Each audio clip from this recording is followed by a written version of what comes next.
you probably want to achieve shredded anime abs just like Garo, Sung Jin Woo, and Eren Yeager. But while there are great exercises to get that chiseled six-pack, others will leave you crying in the mirror wondering why you even bother. Not me though, I would never do that.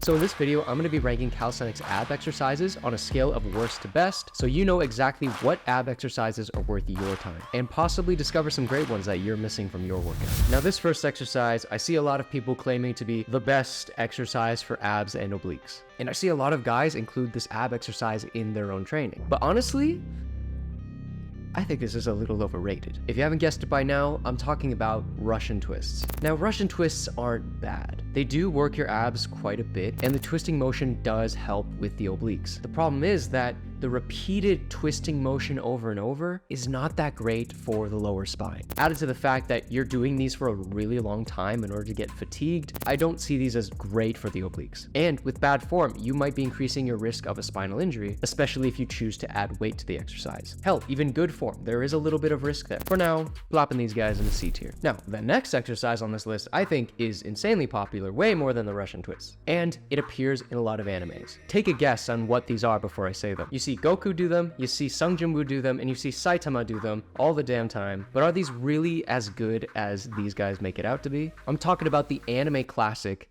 sit-ups. We all know the sit-up, the most iconic abs exercise out there. So what's wrong with this motion? It's a simple move. Just get on the floor, bring yourself up, and then back down. For one, while they do work the abs, they actually heavily bias the hip flexors, which if you're trying to target your abs, doesn't really make it the ideal exercise. Secondly, it puts a lot of unnecessary pressure on that lower spine again, because of all the constant bending and hip movement. Doing this repeatedly for like 100 reps every single day, just like Sung Jin Woo or Saitama, is going to be not so great. And honestly, I think these are straight trash. Like, I do not like this sit-up. The amount of times that I had to do like so many sit-ups in high school gym class is an absolute travesty. So for all of those reasons and personal bias, sit-ups get a stinky, filthy F tier. Okay, anime's favorite exercise is pretty trash. But what about its cousin, crunches? After all, a lot of people who avoid sit-ups tend to lean towards crunches. Well, here's what I have to say about that. Crunches do.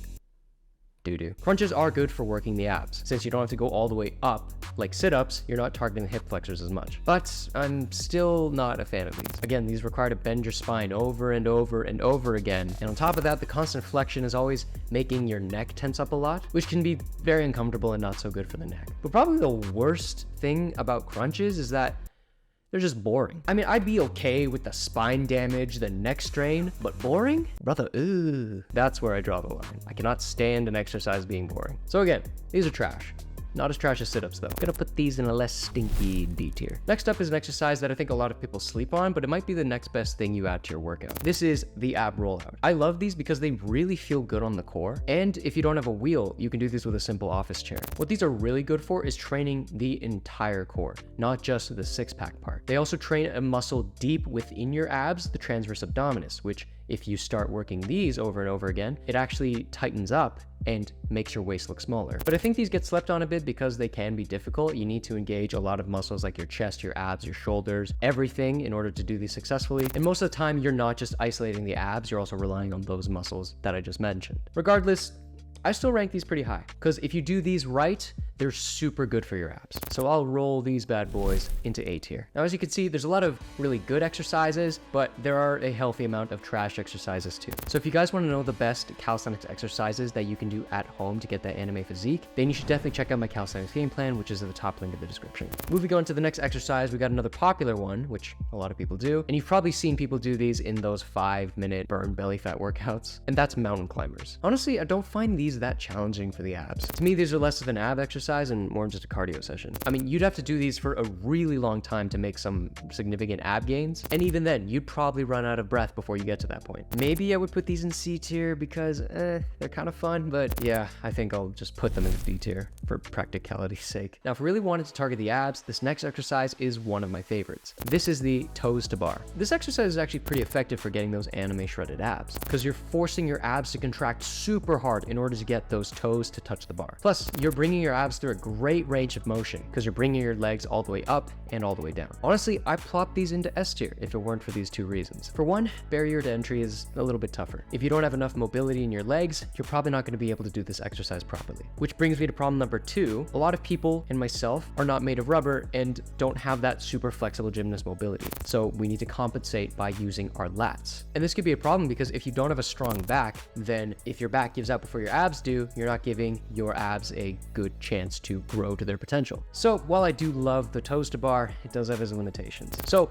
I'm gonna slap these bad boys into B tier. A much better alternative, in my opinion, would be leg raises. These are gonna be a much better choice because you don't actually have to touch the bar with your toes. All you have to do is lift up your legs as high as you can. No back movement, no lat movement, nothing. And they're great for targeting your core, especially the lower abs. I'd say the only downside is while you don't need as much mobility, you do need some mobility to get your legs up and past the 90 degrees. And especially if you don't have that foundational ab strength, you're probably not going to make use of this exercise that much. But regardless, these are an amazing option. And these are something I throw into my ab training once in a while because they're so good. So kaboom, A tier. But an even better alternative to toes to bar, leg raises, is actually unexpectedly an easier beginner variation, and that's knee raises. These have all of the benefits of the toes to bar, of the hanging leg raises, but without one limitation: mobility. You can do these as a complete beginner. You can do these if you're stiff as a damn board. Your grandma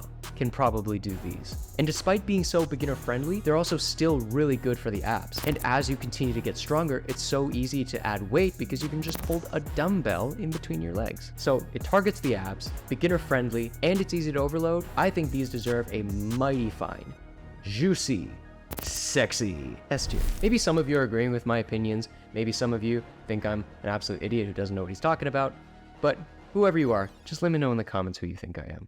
I will take both messages kindly. At least I will try. Next up is an exercise that I think a lot of people have a love-hate relationship with, especially me. They say time passes slowly when you do this exercise. 1 minute actually becomes 10 minutes. Of course, I'm talking about the dreaded plank. What makes the plank work as an exercise is that it falls under the same category of ab exercises as the ab rollout, which is anti-extension, resisting extension. When you do planks, you're actively keeping your stomach from touching the ground. And as a result, you're keeping your core under tension and trying your best to stabilize yourself. And as a beginner, this works very well. But that's one of the problems with the plank. It's an easy exercise to get into, but once you start actually making progress with it, it's really hard to get better at just planking, just like being still. I mean, you'd have to hold the plank for a very long time in order to continue making gains with it. So if you feel like doing the plank until GTA 6 comes out, be my guest. Go right ahead. And no offense to guys who like planks, but these are probably the most boring abs exercise out there. Imagine you're just like,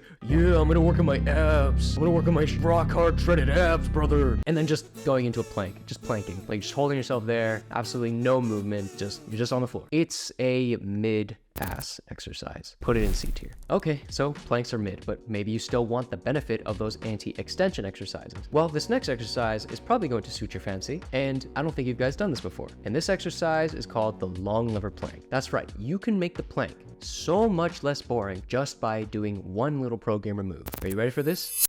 Right there, see? That was the move. Okay, maybe it was a little anticlimactic, but just hear me out. That little maneuver, that extra length you add to the plank, makes it surprisingly a lot harder. So you won't need to be holding the plank as long in order to get the benefits. Plus, if you wanted to, you could do these for reps, going back and forth, back and forth. These are better than planks, but still maybe just a little bit on the boring side. But honestly, they're a pretty good option if you don't want to do planks forever. And I think these deserve a nice solid B tier. No questions asked, no problem. Next up, a classic calisthenics exercise, the L-sit. Now it's no secret, I'm a big fan of the L-sit, and here's why. It's an essential skill to learn and the foundation for most calisthenics skills, and it's a great isometric exercise that's really good for developing the abs and increasing that compressive core strength. You can do these on the floor, you can do these hanging, you can do these on parallettes, you can do them anywhere, and I would probably put them in S if it weren't for the problem of mobility. If you have poor mobility or your hip flexors are not strong enough, you're not going to be able to do these for a while. But that's the only barrier to entry that I see here. Otherwise, this is a pretty good exercise. So while not exactly an S tier, maybe I'll put it into A tier. But the L-sit isn't the only fundamental calisthenics exercise on this list. In fact, this next exercise is probably the perfect abs exercise. It requires minimal use of other muscles, it's very easy to progress or regress, and it absolutely kills the abs, making them bulletproof. And that's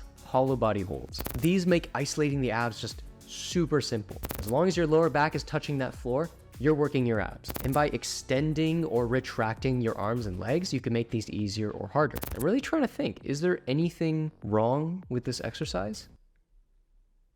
No, these guys rock. S tier, baby, let's go. Up next, another calisthenics classic, something that guys only dream of doing, the human flag. Now, I don't have footage of me doing the human flag, so here's some guy. These, of course, target the obliques, that's for certain. But honestly, they're more of a shoulder stability exercise than an obliques exercise anyway. I think if you're able to hold the human flag long enough, maybe you'll be able to fatigue the obliques. But if you're the average Joe who can't hold a human flag for a really freakishly long time, they're a no, man. They're just a no. Friggin' put them in F tier, like deep F tier. But not all flags are created equal, because there is in fact one abs exercise that may be the greatest abs exercise in the entire world. Dare I say, goat-worthy exercise. And if you've been watching this channel, you probably know what I'm about to say. It's the one, the only, the glorious dragon flag. These are by far the best exercise that I do for my abs. These keep my abs in high tension the entire time, and you can do many variations. Raises, holds, in and outs, you name it, that flag's got it. Oh, but Kevin, the dragon flag is very lat dominant. Shut up, no it isn't. Sure, it does work your lats, but the amount of ab work you get from this outweighs the lat work completely. Since I've been doing the dragon flag, my back has never given out before my abs did. So yeah, it works the lats, but not as much as the abs. Oh, but I can't do a dragon flag yet. Wrong, yes you can. Just lower the lever. See that? Just lower the lever. Bring your legs in, do a tucked dragon flag. Boom, you've got a dragon flag working your abs. Ain't that crazy? It's literally the only exercise you need to get stronger abs. So you probably already know where I'm gonna rank this. Decent B tier. Could you imagine? Hell no, these are too good. On to the next exercise, we've got an alternative to Russian twists. Windshield wipers. These are another twisting exercise that works the obliques primarily. And I think these are pretty beginner friendly because you can do the bend leg variation. Now, while I think these are great for targeting the obliques, and I think they're way better than Russian twists, but these can still be a little difficult on the lower back since you've got a lot of spinal rotation and the added weight of your entire legs. But when done right, these can be really good for your obliques. Overall, smashing these into C tier. Now, if we wanted an even better alternative to working the obliques, I would probably pick this next exercise. Since the obliques, they are responsible for rotation, but they're also really good at bending you over to the side. Plus, these aren't as boring as planks, which is a massive plus, and they're very beginner accessible. Of course, I'm talking about side plank raises. These rock when it comes to straight oblique work, and the active contraction with the raises makes it super good to develop those parts of the abs. And because of all that, this bad boy gets to go into A tier with the cool homies. As good as they are, I wouldn't put these as the best oblique exercises. I think that belongs to the next exercise. Not only do I think these are an amazing abs exercise, but these are an exercise that I don't think a lot of people do, and that's hanging around the world. The motion of moving your legs in that circular pattern adds a lot more challenge to the knee or leg raise. This motion forces you to move your legs up, targeting the main core, and rotating around, which targets those obliques. And you're not limited for mobility because you can do these with the bent leg or with the straight leg, whatever floats your boat. Trust me, just try doing these for like 10 reps each round. I guarantee your abs are gonna feel it. These are a solid S tier status. And there it is, the final tier list. These are some of the best exercises to do to get shredded anime level abs. And in case you wanted to develop the rest of that shredded anime level physique for the summer, you could check out this video right here.